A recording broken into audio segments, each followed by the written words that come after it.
An unprecedented agreement was reached Tuesday between the Israeli government and Islamic Jihad leader Sheikh Khader Adnan, imprisoned for administrative arrest.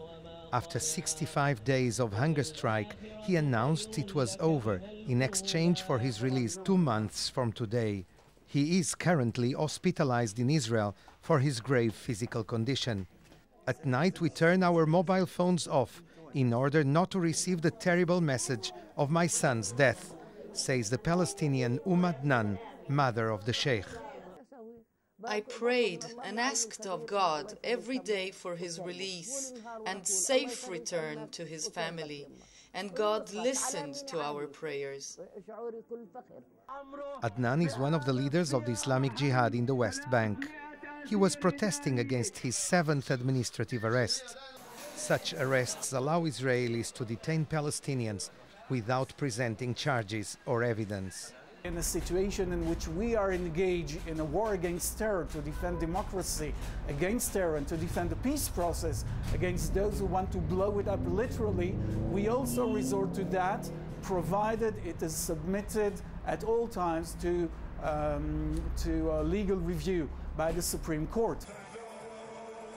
The wave of protests through the Palestinian Authority, both in Gaza and the West Bank, included ex-prisoners declaring hunger strikes out of solidarity with Adnan, and protesters carrying posters bearing the messages, "Where are you, Sheikh Adnan?"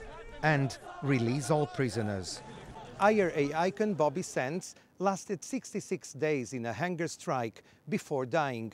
Khader Adnan has already lost 30 kilograms in 2 months and is under life threat. There are 300 administrative prisoners detained in Israeli jails. The arrests are intended to prevent future crimes and not based on past actions. According to Israeli law, the Minister of Defense has a right to order the detention of a person up to a 6-month period. This is a political act of a person who has nothing or no other way to protest but to go on into a hunger strike. He didn't know what is he charged with, nor his lawyers, and therefore he chose to take this action. In the various Israeli jails, there are 7,000 Palestinian prisoners from different organizations, divided into cells according to their political affiliation. In each group there is a clear hierarchy.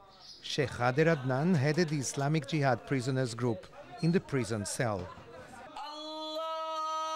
The Islamic Jihad had promised revenge in case of Adnan's death, and there is a general fear of a new uprisal and violence in Israel and the Palestinian territories. Henrique Cymerman, CCTV, Tel Aviv.